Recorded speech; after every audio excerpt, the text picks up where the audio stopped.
A manipulative skill is one in which a child handles an object with the hands, feet, or other body parts. Manipulative skills are basic to the development of sports skills. These skills mainly involve physical activities with the use of hand and body coordination to execute a task. All body movements require us to make use of our muscles. Examples are walking, running, and standing. There are certain activities that are quite useful when it comes to developing manipulative skills. The following are examples of these. Throwing. Throwing is an activity that engages the arms, hands, and shoulders. Catching. Catching is another fun-filled activity that is enjoyed by children of all ages. It is instrumental in developing hand-eye coordination in children.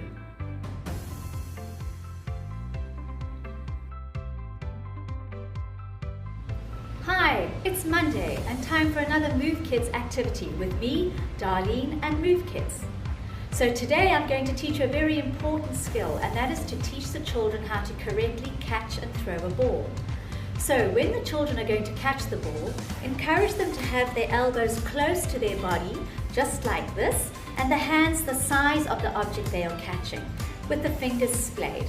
And then they can catch the ball, just like that, and when they throw it back, it's much better and more manageable to throw underhand, this way. So hands are ready, elbows close, catch the ball. And then holding the ball under, throw it back. So encourage the children to always look at the ball as it comes towards them and to look at the target when they throw. Hands are ready, catch the ball and throw the ball. There you go, have fun playing with balls outdoors. See? Dribbling. Bouncing the ball with the use of hands is a way of dribbling. This is an activity that usually happens when you play basketball. This uses the coordination of your hands and feet.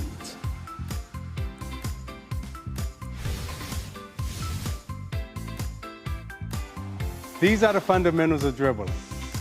First, you can't dribble with two hands. That is called double dribble. And when you think about dribbling, think about it as though you were driving and you had a driver's license. Because when you know how to dribble this basketball, it allows you to go anywhere on the floor that you want to go. First thing you want to do is eyes up so you can see everything out on the floor. You will be able to see the basketball beneath you. So you don't necessarily have to look down, but you have to trust your eyes. And if you look straight ahead, you can see right, you can see left, you can see up, and you can see down. But if you're only looking down, you only got one direction you can see. So when you're bouncing the basketball, I got my eyes up, I can see my teammate over here, I can see my teammate over there, and then I can switch hands.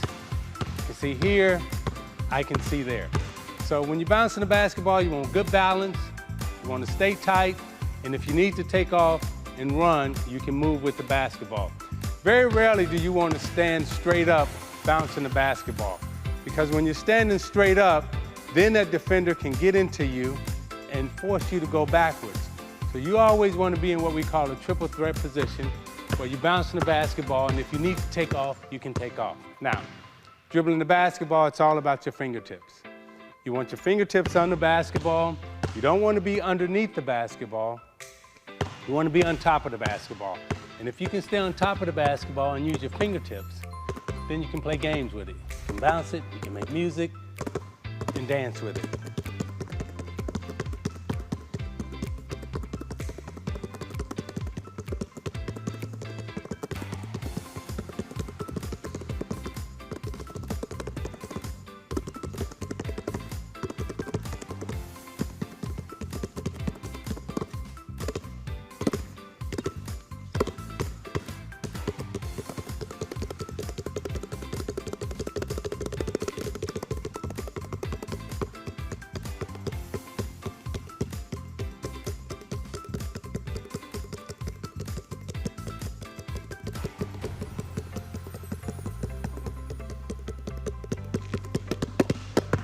Those are some of the drills that I would do to kind of get a feel for the ball and get loose, and I hope that helps you.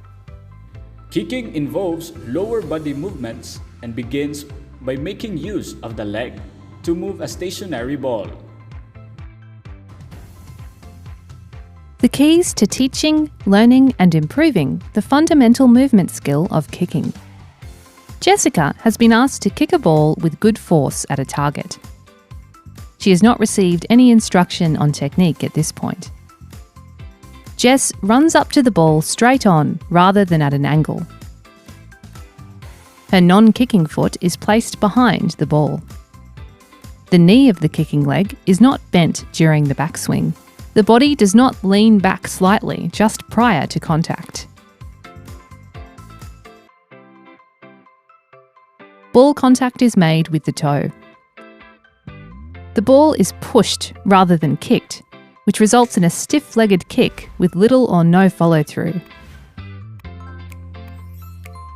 To move up to the next level for the fundamental movement skill of kicking, Jessica has been asked to do the following on performing a kick. Identifying her target and keeping her eyes on the ball throughout the kick. She's asked to run at the ball at an angle rather than straight on. She is asked to place her plant foot beside the ball before the kick. She's then asked to bend the kicking leg back. While the kicking action is initiated at the hip, her body is to lean back on contact. Contact with the ball occurs with the side or top of the foot and not the toe. She's asked to swing the arm opposite to the kicking leg forward. Then she is asked to follow through in the direction of the target with the kicking leg.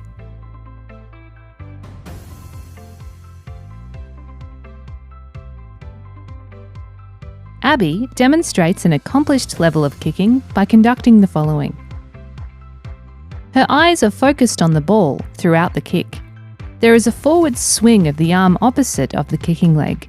The non-kicking foot is placed directly beside the ball. She bends her knee of her kicking leg at least 90 degrees during the backswing.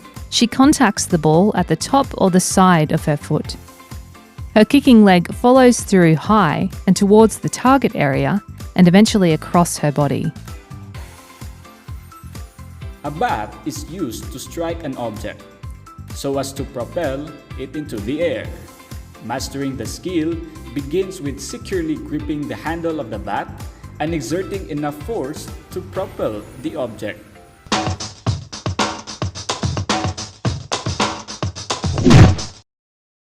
With the wrong grip and a bad stance, your swing won't stand a chance.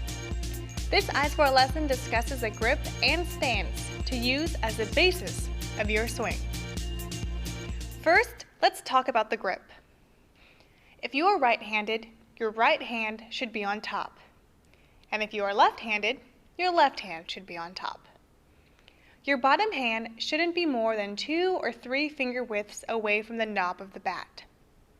When you hold the bat, the knuckles you would use to knock on a door should be lined up. Lining up your knuckles like this will allow you to roll your wrists properly as you swing. Now that you've gotten your grip, let's go over the stance. Set your feet as wide as is comfortable. Bend your knees and get into a strong, athletic stance. Your toes, hips, and shoulders should all be facing the plate. Your toes should also be lined up. Keeping your torso fairly upright, take your bat and place it on your back shoulder and relax your elbows. The barrel of your bat should be parallel to the ground. Your arms should take the shape of the letter A. From here, simply raise both arms straight up until your hands are at about ear level. From here, you can lift your bat so it's at more of a 45-degree angle.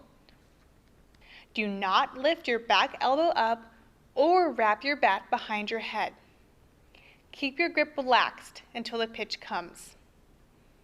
That's your basic stance and grip. Essentially, you want to be calm, balanced, and have a wide enough stance that when you swing, you don't throw yourself off balance. A great way to test your stance is to try a simple jump drill.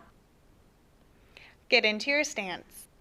Take a hard swing, and immediately after your follow-through, jump as high as you can with both feet.